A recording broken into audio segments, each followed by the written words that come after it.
الشيطان الرجيم بسم الله الرحمن الرحيم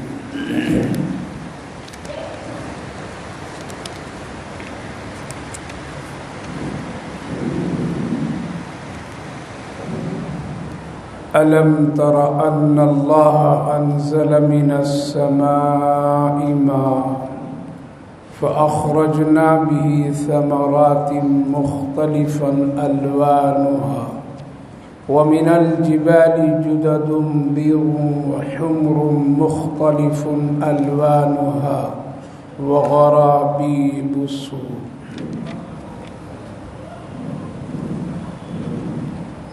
ثم أورثنا الكتاب الذين اصطفينا من عبادنا فمنهم ظالم لنفسه ومنهم مقتصد ومنهم سابق بالخيرات بإذن الله ذلك هو الفضل الكبير جنات عدن يدخلونها يحلون فيها من أساور من ذهب ولؤلؤا ولباسهم فيها حرير صدق اللہ العظیم۔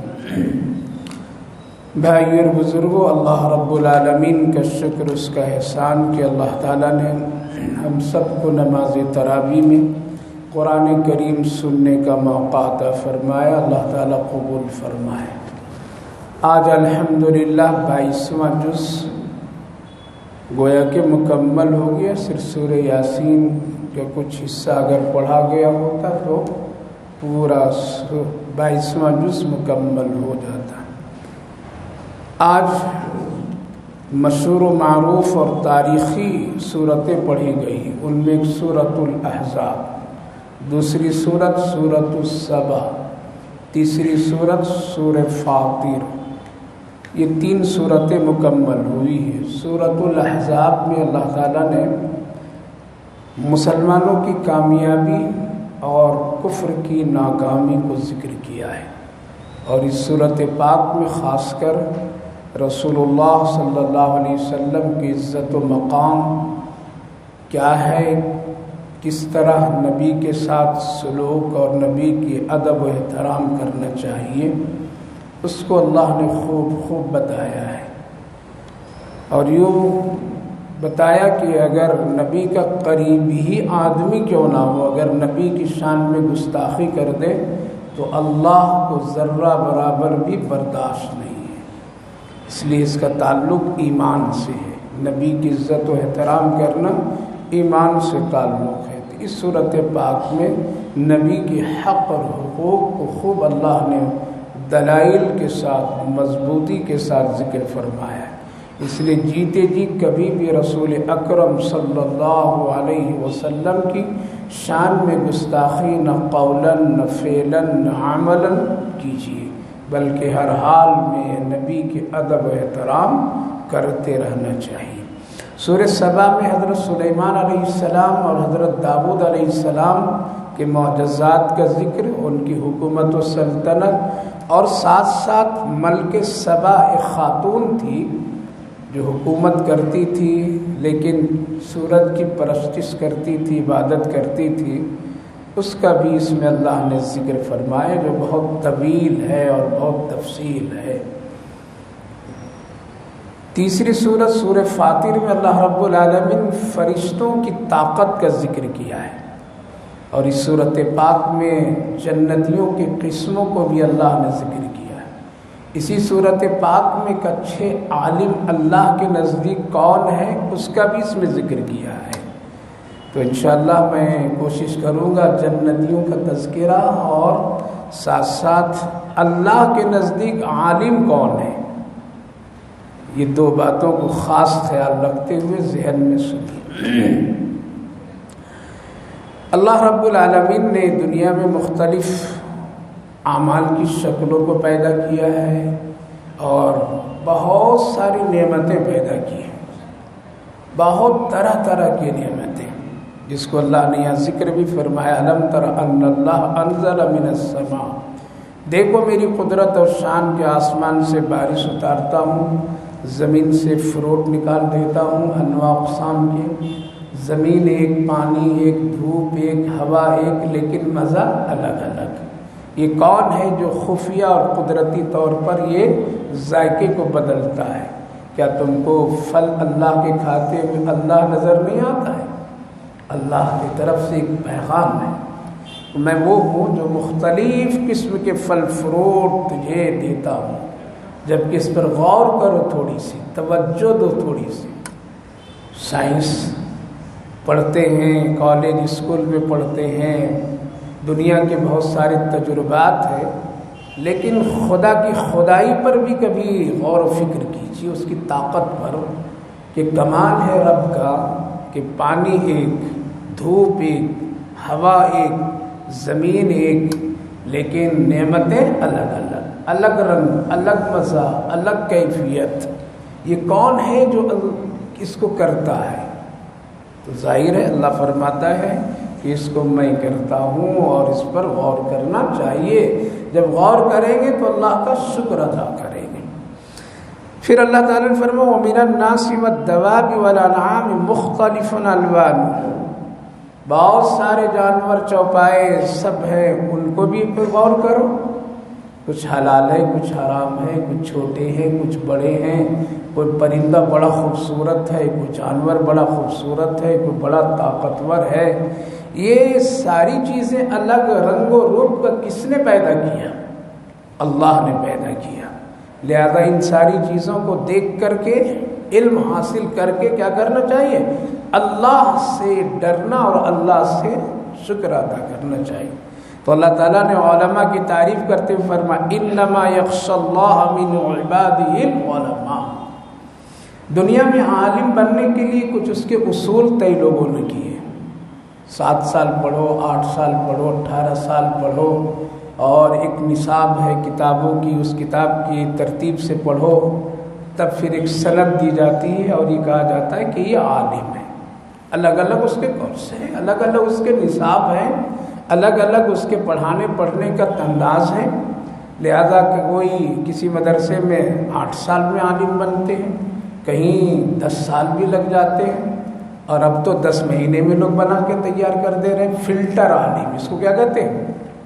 یہ فلٹر عالم، 6 مہینے میں مفتی بن جا رہے ہیں، 6 مہینے میں عالم بن جا رہے ہیں، جبکہ ہمارے بزرگوں نے جو عالم بننے کا جو طے کیا، دارالعلوم دیوبند جیسے بڑے مضبوط ادارے، وہاں پڑھتے پڑھتے 18 سال تک کے اور 8 سال کا کورس چلتا ہے، تب کہیں لوگ عالم بنتے ہیں اور سند دی جاتی ہے۔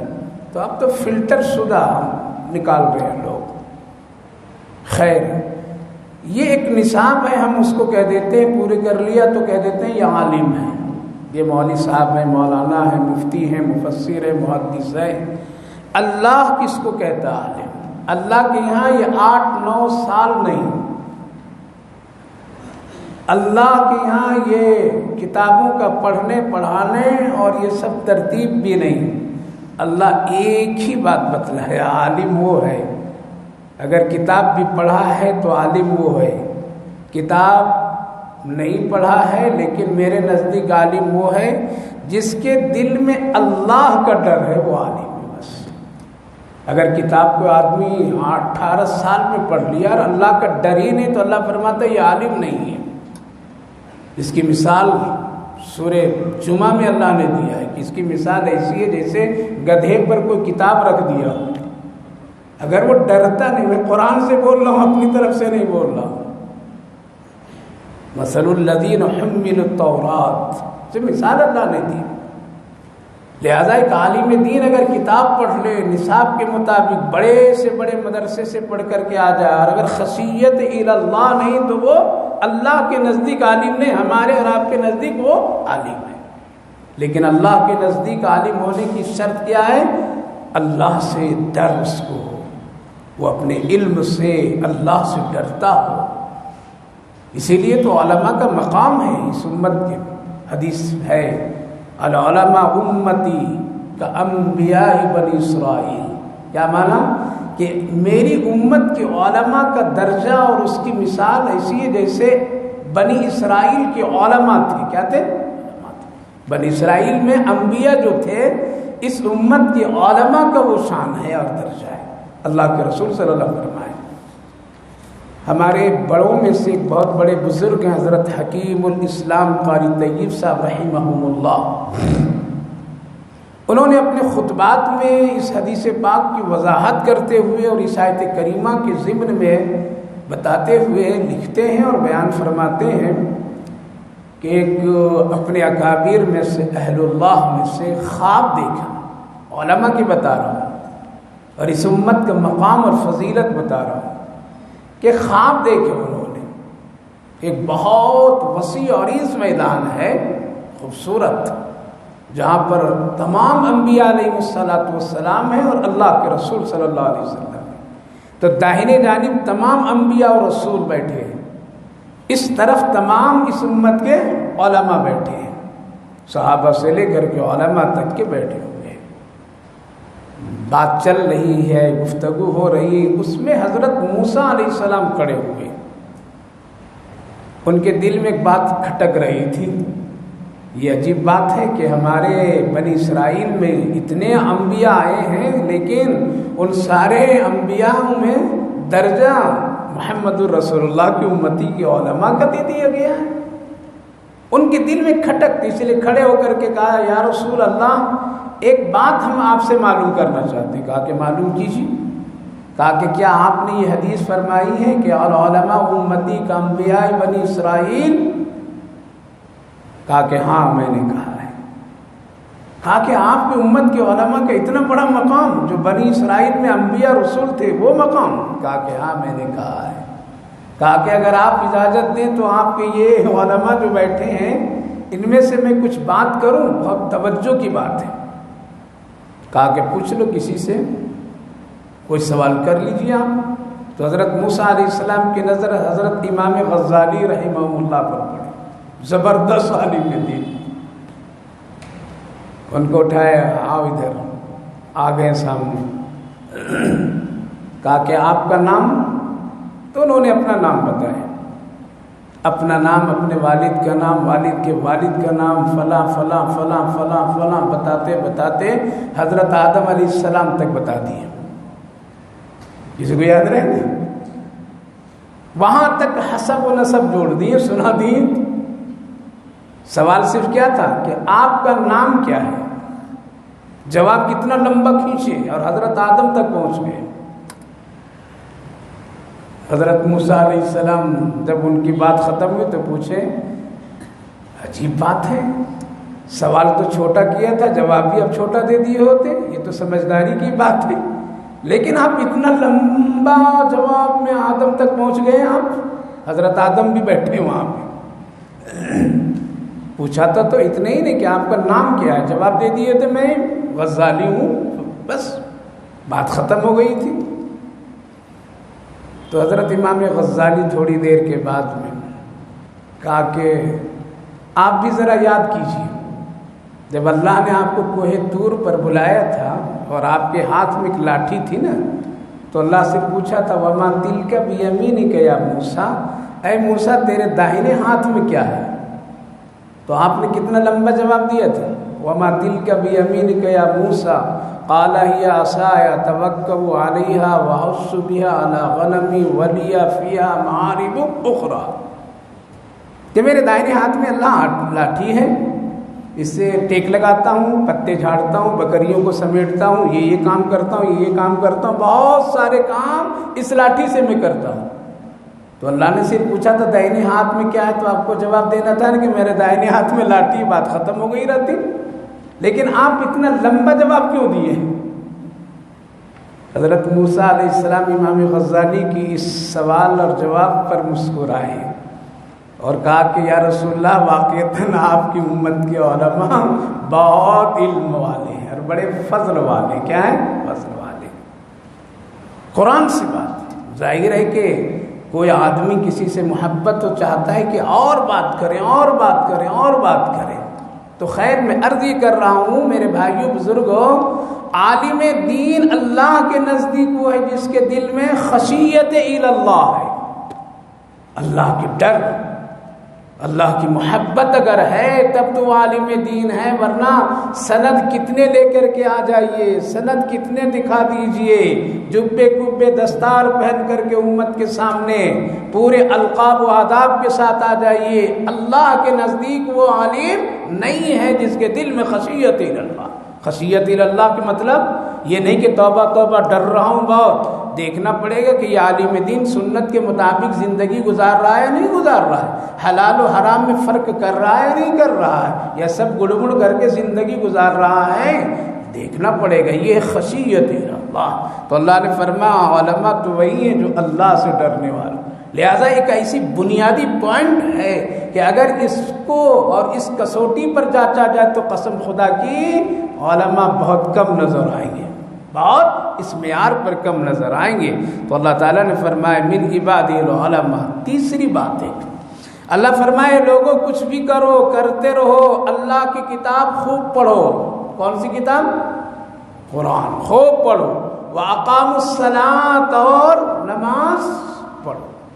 وَأَنفِقُوا مِمَّا رَزَقْنَاكُمْ، اور کیا کرو؟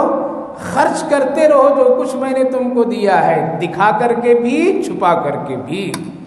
یرجون تجارتا لن تبور، اور تم امید رکھو ایک ایسی تجارت سے جس میں نقصان اور گھاٹا نہیں ہے، یعنی نیکی کا اللہ سے امید رکھو۔ یہاں دو باتیں میرے بھائی، دکھا کر کے خرچ کرنا، چھپا کر کے خرچ کرنا۔ جو چیز فرض ہے اس کو دکھا کر کرنا ضروری ہے، دکھا کر کے کیجیے۔ نفل جو چیزیں ہیں اس کو کیا کیجیے؟ چھپا کر کے کیجیے۔ زکوٰۃ آپ دکھا کر کے دے سکتے ہیں، کوئی گناہ کی بات نہیں، کوئی ریاکاری اس میں نہیں، یہ فرض ہے۔ فرض نماز دکھا کر کے پڑھیے، یہ بالکل کوئی ریاکاری نہیں۔ لیکن نفل اگر پڑھنا ہے تو، تہجد پڑھنا ہے تو کہاں پڑھیے؟ چھپ کر کے پڑھیے۔ یہ ہے سر و علانیہ کا۔ صدقہ خیرات آپ دیتے ہیں تو چھپ کر کے دیجئے، یہ کیا ہے؟ یہ سر و علانیہ ہے۔ تو نفلی چیزیں جتنی ہیں اس کو چھپ چھپا کر کے کرنے میں زیادہ ثواب ہے، اور فرض کو کیا کرنا؟ سب کے ساتھ مل کر کے ادا کرنا، یہ اس میں ثواب ہے۔ کیوں؟ تاکہ فرض آپ دکھا کر کے پڑھیں گے، کریں گے تو دوسروں کو ترغیب ملے گی۔ لہذا زکوٰۃ اگر کوئی آدمی دکھا کر کے دے رہا ہے، لوگوں کے سامنے دے رہا ہے، اور یہ نیت ہے کہ ہمارا یہ فرض ہم ادا کر رہے ہیں، غریب سمجھ کر کے نہیں، حقیر سمجھ کر کے نہیں، اخلاص کے ساتھ، تو یہ کیا دینا جائز ہے۔ ایک جملے پر یرجون تجارت لن تبور، اللہ سے ایسی تجارت کی امید رکھیے جس میں گھاٹا نہیں ہے۔ دو باتیں، آخرت میں کامیابی کے لیے دو چیزیں ہیں، ایک ہے یقین اور ایک ہے امید۔ ہم جو نیکی کرتے ہیں اس نیکی پر امید رکھیے، یقین نہیں رکھیے کہ نجات ہو جائے گی۔ سمجھے؟ جو یہ کام ہم لوگ کر رہے ہیں، یہ نماز ہے، روزہ ہے، حج ہے، زکوٰۃ ہے، یہ سب کیا ہے؟ اس نیکی سے صرف امید رکھیے کہ کچھ ہو سکتا ہے، اللہ قبول کر لے، لیکن یہ یقین نہ رکھیے کہ ہمیں ان عبادتوں سے ہمیں جنت مل جائے گی۔ دو باتیں فرق ہے، ایک ہے امید اور ایک ہے یقین۔ نیکی پر امید رکھیے کہ اللہ قبول کر لے گا، لیکن جنت میں جاؤں گا یا نہیں جاؤں گا یہ یقین نہیں ہے، یہ یقین نہیں کر سکتے۔ یہ یقین کا مالک اللہ ہے۔ حدیث پاک میں اللہ کے رسول صلی اللہ علیہ وسلم فرمائے کہ کل میدان محشر میں ایک بڑے عابد کو بلائے گا اللہ تعالیٰ، جس کے پاس 500 سال کی عبادت ہوگی۔ کتنے؟ اللہ پوچھے گا کہ اپنی عبادت سے جنت میں جاؤ گے یا میرے فضل سے جاؤ گے؟ تو کہے گا کہ 500 عبادت کر کے آیا ہوں پھر بھی فضل کے محتاج، اپنی عبادت سے جاؤں گا۔ تو اللہ تعالیٰ نے فرمایا ٹھیک ہے، یہ امید اور یقین بتا رہا ہوں۔ ہم لوگ اپنی عبادت پر یقین نہ کر بیٹھیے کہ جنت میں چلے ہی جائیں گے۔ امید ہے، اچھا کام کر رہے، امید ہے، لیکن یقین نہیں ہے۔ یقین کوئی نہیں کر سکتا اور نہ کہہ سکتا ہے۔ تو اللہ فرمائے کہ اچھا اپنی عبادت سے جاؤ گے، اے فرشتوں آؤ ان کو ذرا جہنم کے کنارے واکنگ کرا کر کے لے آؤ، ذرا چہل قدمی کرا کر کے لاؤ۔ جہنم میں ڈالنا نہیں، صرف سائڈ کنارے سے چکر کٹا کر کے لے آؤ۔ اب 2 فرشتے ان کے ساتھ میں لے کر کے جہنم کے کنارے کنارے چہل قدمی کرا کر کے لیں. اب ظاہر ہے کہ جہنم کیا ہے؟ ٹھنڈی جگہ ہے، آگ کی جگہ ہے، گرمی ہے، شدت ہے اس کی، شعلے اور اس کی گرمی کی ہواؤں میں فضا بالکل گرم. تو جب وہ چہل قدمی کرے گا تو پیاس بڑی شدت کی اس کو لگے گی. حدیث بتا رہا ہوں. اب پانی کرے گا، وہاں پانی نہیں، پانی بھی ہے تو گرم ہے. بڑا پریشان ہو کہے گا فرشتوں جلدی پانی پلاؤ، میں تو بالکل مر جاؤں گا. پریشان. تو رحمت کا ایک فرشتہ رحمت کا پانی کا پیالہ لے کر کے دکھائے گا، صرف اس کو سامنے آ کے کھڑا رہے گا، کہے گا دو مجھے دو. جو وہ فرشتہ کہے گا نہیں، اسی قیمت ہے. تو وہاں دینار و درہم تو نہیں. یہ پوچھیں گے کہ کیا قیمت؟ کہ اس پیالے کے خریدار وہی ہو سکتا ہے جس کے پاس 500 سال کی عبادت ہو. اب بیچارہ پریشان ہے نا، موت ہے، پریشانی ہے، شدت ہے، ایسا لگ رہا ہے کہ کیا ہو جائے گا. جھٹ سے بولتا ہے، فوراً بولتا ہے میرے پاس ہے، انہیں لو جلدی دو. ہاں آپ کے پاس 500؟ ہاں ہے، 500 کی عبادت لے لو اور دو پانی. ابھی کہتے ہیں نا کہ اپنی بیماریاں صدقہ دے کر کے روک لیجئے، زکوٰۃ دے کر کے اپنا مال کیا کیجئے؟ پاک کر لیجئے. بلائیں کچھ خیرات کر کے کیا کر لیجئے؟ ٹلوا لیجئے. اے مولوی صاحب یہ سب بکواس والی بات نہیں. جب ہاسپٹل کا دروازہ اور بیڈ کھلے گا تب بچا لو، چاہے جتنا دینا ہوگا ڈاکٹر صاحب دے دیں گے. تو مصیبت میں تو آدمی پھر کچھ نہیں دیکھتا ہے. یہ بھی 500 سال کی عبادت کیا ہوا؟ ایک پانی کے پیالے میں سودا کر لیا. پانی پیے، مزہ آ گیا، ٹھنڈک حاصل ہو گئی. فرشتے لے کر کے رب کے پاس پہنچے. اللہ اب پھر دوبارہ سوال کیا، اب جنت اپنی عبادت سے جاؤ گے یا میرے فضل سے جاؤ گے؟ تو بولیے اب کیا کہیں گے؟ وہ تو سب چلا گیا. یہاں ایک پانی کا پیالہ، کتنی عبادت؟ 500 سال. ہم لوگوں کی عمر بھی نہیں ہے. 70 سال ہے تو 35 سال تو پڑھنے کھیلنے کرکٹ میں گزار دیا. پھر آئے تو بیوی بچوں کے لبانے میں گزر گئی. پھر آئے تو بس کچھ کبھی نیکیاں تو آئی ہی نہیں. تو جنت کیسے جاؤ گے؟ سوچئے، جس پروردگار نے 500 سال کی عبادت پر ایک پانی کا پیالہ، وہ اللہ ہم کو اور آپ کو کتنا پلا رہا ہے. کتنی عبادت اور شکر کرنی چاہیے. کبھی سوچتے ہیں، کبھی غور کرتے ہیں، کبھی دماغ لگانا چاہیے. یا صرف بس دکان، تجارت، یہ وہ دنیا پر جتنا دماغ لگاتے قسم خدا کہ اس کا ایک چھوٹا سا بھی حصہ آخرت پر لگا دیتے تو وقت کا آپ بہترین انسان اور جنتی بن جاتے. ہم لوگ لگاتے نہیں، ہماری سب کی فکر وہاں. تو بندہ خاموش ہاتھ جوڑ کر کے اب تو ہے ہی نہیں عبادت. اب کہے گا اے اللہ اب تو میں آپ ہی کے فضل سے جنت میں جا سکتا ہوں. اس لیے عبادت تو سب چلی گئی. بچائیے اپنی عبادت نیکیوں کو. کس سے بچائیں گے؟ غیبت مت کیجیے، نیکی بچے گی. چغل خوریاں مت کیجیے، نیکی بچے گی، عبادت بچے گی. کسی پر ظلم نہ کیجیے، آپ کی نیکی بچے گی. جھوٹ مت بولیے، آپ کی نیکی بچے گی. زنا مت کیجیے، نیکی بچے گی. بدکاری سے بچیے، آپ کی نیکیاں نماز رمضان کے روزے کیے ہوئے بچیں گے. ورنہ ایک ایک چیز سب گناہ ختم کر دیں. یہ ہے کیا ہے؟ امید اور یقین. اس لیے اپنی عبادت پر امید تو رکھیے، لیکن یقین جنت میں جانے کا نہیں ہے. جنت کیسے جائیں گے؟ اللہ کے فضل ہی سے جائیں گے.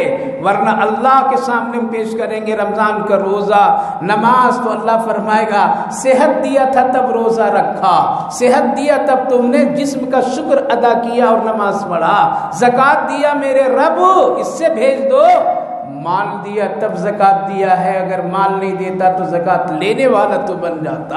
حج کیا، اللہ اس کے کہا طاقت دیا تب تو کہے، نہیں دیتا تو نہیں جاتے. پتہ چلا کہ اتنی ہماری ساری عبادتیں کس چیز میں ہیں؟ شکر میں ہے. جنت میں جانے کے لیے نہیں ہے. جنت میں تو اللہ ہی کے فضل سے جا سکتے ہیں. اسی لیے فرمایا ارجون رحمت، یہ رکھو، امید رکھو، لیکن اپنے اعمال پر یہ یقین مت رکھیے کہ ہم چلے جائیں گے. اس لیے ہمیشہ اللہ کا شکر ادا کیجئے، اللہ کا فضل تلاش کیجئے. جنت میں جانے والے 3 لوگ، اس کا ذکر 3 قسم کے لوگ ہوں گے. 3 قسم کے لوگ، اور 3 قسم کے لوگ ابھی ہیں.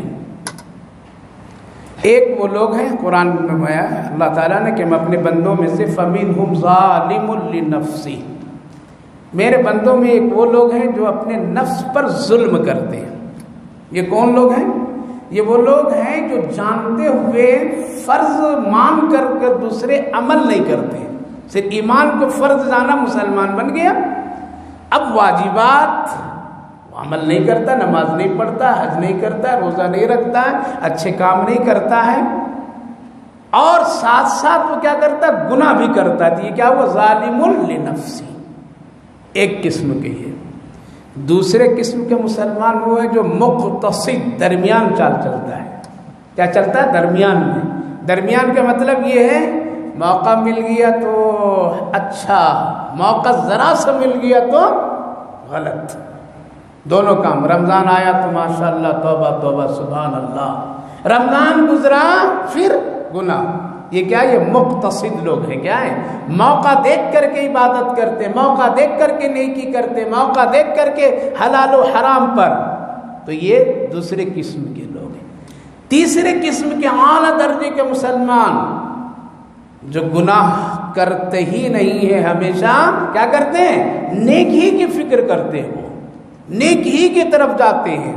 سابقون بالخیرات، اللہ کی رضا ڈھونڈتے رہتے ہیں کس کام سے ہماری آخرت بنے گی، اور وہ اسی کوشش میں رہتے ہیں. یہاں تک کہ اگر حلال اور حرام دونوں چیزوں میں شک ہو جائے کہ یہ حلال ہے یہ حرام ہے، ایک آدمی کہتا ہے حلال، ایک مفتی کہتا ہے حرام، تو وہ بندہ کیا کرتا ہے؟ اس کو چھوڑ دیتا ہے کہ ہم کسی پر عمل نہیں کریں گے، نہ اس مفتی صاحب پر نہ اس مفتی صاحب پر. ہم کیا کریں گے؟ اپنے آپ کو روک کر کے کیا کریں؟ اللہ کے حکم پر عمل کریں. بس حلال و حرام کے جہاں شک ہو جائے. اس کی ایک مثال دیتا ہوں. حضرت امام ابو حنیفہ علیہ الرحمہ سے کسی نے پوچھا بکری چوری ہو گئی میری حضرت، کیا کرے؟ تو انہوں نے کہا تلاش کرو. بابا تلاش کیا، نہیں مل رہی. کہا کہ پھر بھی تلاش کرو، کچھ نہیں مل جاتی. ٹھیک ہے نہیں ملتی. ان کو سمجھا کے بھیج دیے. اپنے لیے کیا کیے؟ اٹھیں اور جا کر کے بکری والوں سے ملاقات کی.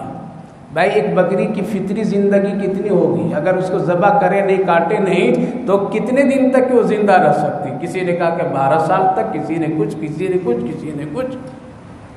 آ گئے چپ چاپ، گھر میں لاگو کر دیے کہ 12 سال تک کے بکری کا گوشت نہیں کھانا ہے. حلال ہے لیکن نہیں کھانا ہے. پتہ نہیں اس مدت میں کون چوری کر کے وہ بکری بازار میں ذبح کر دیے، اور چاہتے نہ چاہتے وہ گوشت ہم تک کے پہنچ جائے. اس لیے کیا کریں گے؟ 12 سال تک گوشت نہیں کھائیں گے، بند کر دیے. یہ کیا ہے؟ حلال اور حرام ہے لیکن شک ہو گیا تو کیا کیا؟ چھوڑ دیا. آج ہم لوگوں کو یہ نہیں تھی. یہ کیا؟ یہ سابقون بالخیرات، ٹاپ کے مسلمان. اللہ فرما رہا ہے یہ کون لوگ گزر گئے؟ یہ صحابہ کی جماعت گزر گئی. یہ صحابہ لوگ تھے جو اس معیار کے تھے، درمیان، ادھر بھی ادھر بھی، موقع آیا تو نیکی، موقع آیا تو گناہ.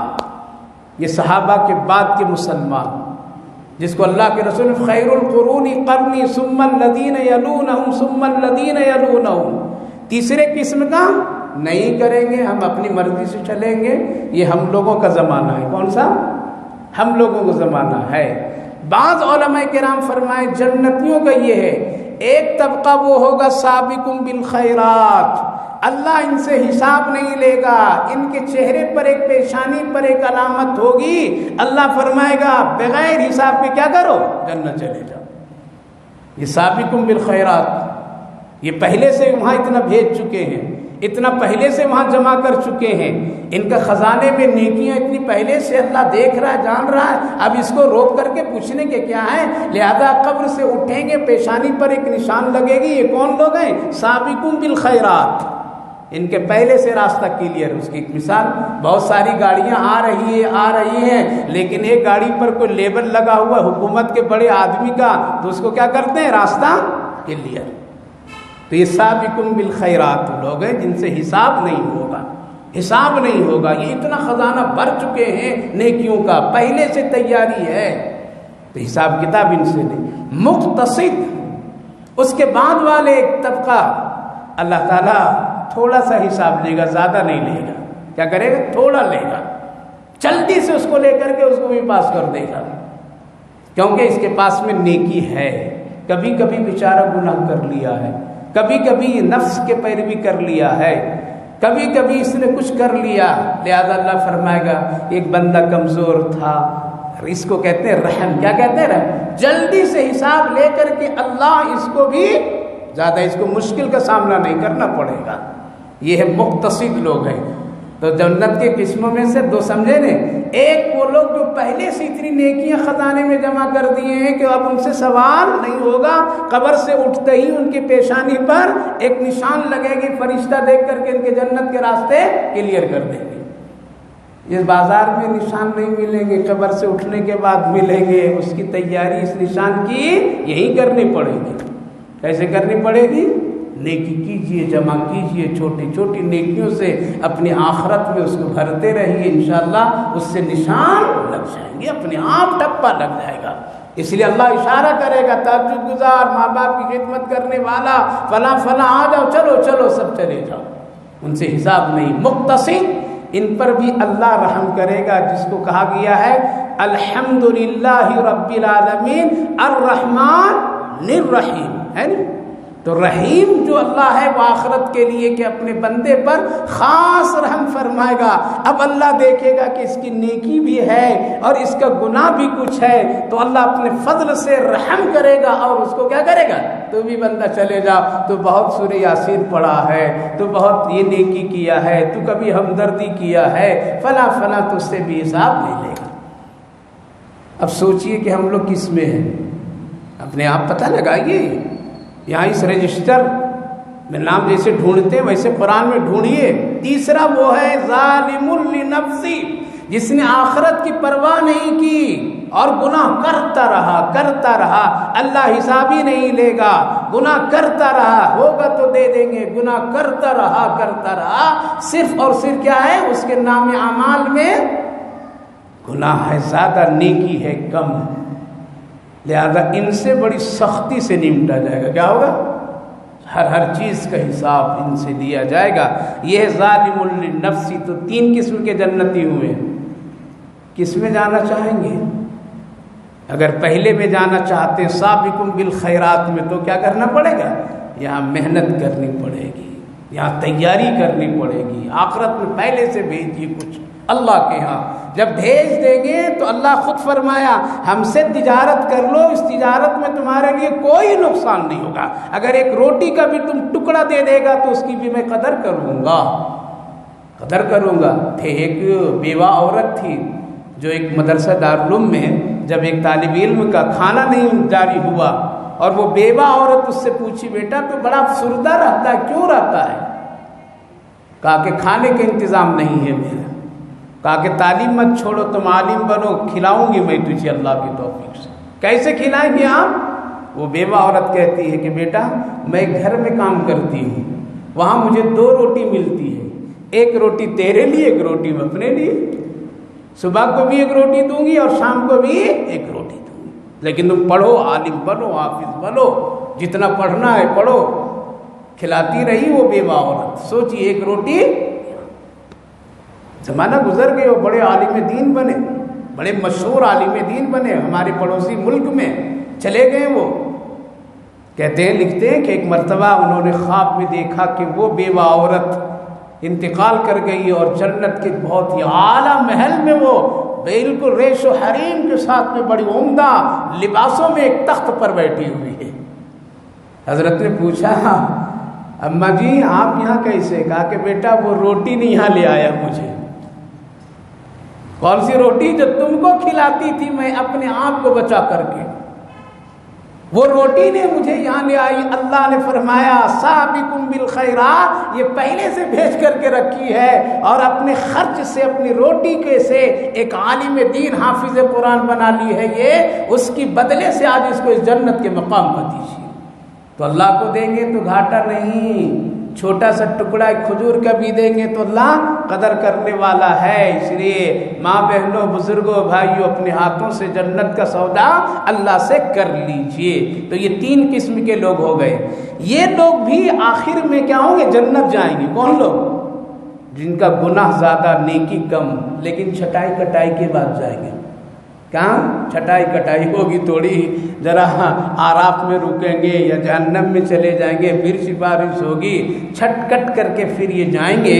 تو جنت میں جاتے ہی ساتھ کیا کہیں گے وہ سنیے، وہ جنت میں جاتے ہی ساتھ کہیں گے وَقَالُوا الْحَمْدُ لِلَّهِ الَّذِي أَذْهَبَ عَنَّا الْحَزَنَ، اے میرے اللہ تمام تعریفیں آپ کے لیے ہے جس نے ہم سے تکلیف کو دور کر کے جنت کی نعمت آپ نے عطا کر دی۔ ان ربنا لغفور شکور، بے شک ہمارا رب بہت معاف کرنے والا ہے اور بڑی قدرداں ہے۔ یہ کون لوگ ہوں گے؟ جس کے بارے میں کہتے ہیں، سنتے ہیں نا، ایک نہ ایک دن کلمے کی بنیاد پر میں جہنم سے نکل کر کے جنت میں آئیں گے۔ یہ وہ لوگ ہوں گے جس کو نبی سفارش کریں گے یا اور کسی وجہ سے۔ تو میرے بھائیوں، بزرگوں، جوانوں، ماں بہنوں، یاد رکھیے اللہ بہت بڑا ہے، بڑی طاقت والا ہے۔ دوسری بات، عالم دین کو پہچانیے جس کے دل میں دین کا درد، دین کا قدر، سنت کی پابند، خشیت اللہ، حلال و حرام سے وہ ڈرتا ہو، خود اللہ کی نافرمانی سے ڈرتا ہو، مدرسے کی عمارت بنانے کے لیے وہ ڈرتا ہو کہ اس میں ایک اینٹ بھی اگر ہم ناجائز لگا دیں گے تو اللہ کے یہاں پکڑ، خشیت اللہ، امت کے پیسے کو برباد کرنے سے وہ ڈرتا ہو عالم دین، کہ کہیں ایسا نہ ہو کہ میں لے کر کے امت کے پیسے اپنی آسائش آرام کے لیے کہیں ایسا تو نہ ہو ضائع کر دیں، جیسا آج کل ہو رہا ہے۔ اللہ حفاظت فرمائے۔ اسی لیے آقا کریم نے فرمایا تھا قرب قیامت میں اس روئے زمین اور آسمان اور زمین کے بیچ میں سب سے بدترین لوگ ہوں گے وہ عالم سو ہوں گے، جو لڑائیں گے، کیس مقدمات کریں گے، جھگڑے کروائیں گے، امت کو ٹکڑے ٹکڑے میں بانٹ دیں گے، غلط مسئلے بتائیں گے، حلال و حرام میں فرق خود نہیں رکھیں گے، جنت اور جہنم کی پرواہ نہیں کریں گے۔ آج ایسے لوگوں کی بڑی تعداد ہے، اللہ ہم سب کو عمل کی توفیق دے۔ دوسری بات، جنت کے جنتیوں کے کتنے قسم یاد ہے نا؟ تب کون سے میں جانا ہے، اپنے تیاری کرنا ہے۔ کہا تیاری کرنی، سابقوا بالخیرات میں آئیے۔ کس میں آئیے؟ جو پہلے سے تیاری نہیں، وہاں جا کے ٹکٹ بنائیں گے، ویزا لیں گے تو ایئرپورٹ سے واپس، اس لیے پہلے سے ویزا، پہلے سے ٹکٹ، پہلے سے ہوٹل کی بکنگ سب کچھ فائنل کریں گے تو آپ کو ہر جگہ کلیئر راستہ ملے گا اور جنت میں پہنچ جائیں گے۔ اور ایئرپورٹ پہ جا کہیں گے کہ نہیں ویزا اور یہ وہ، تو کہے گا گھر میں بیٹھ، ابھی بعد میں آنا۔ اس لیے میرے بھائی بزرگوں، جنتی بننا تو سابقوا بالخیرات۔ اور دوسرے قسم کی بھی محنت اگر ہوئے تو سبحان اللہ کہ زیادہ تر نیکی ہے اور گناہ کم ہے، اس سے بھی اللہ سے امید رکھی۔ تیسری بات، گناہ زیادہ مت کیجیے، اس لیے پکڑ ہے، سزا ہے۔ اور سب سے بڑی اہم بات، اپنی عبادت پر جنت کی یقین نہ کر لیجئے بلکہ امید صرف رکھیے۔ یقین تو اس وقت ہوگی جب اللہ کا فضل ہو جائے گا۔ اللہ ہم سب کو اپنے فضل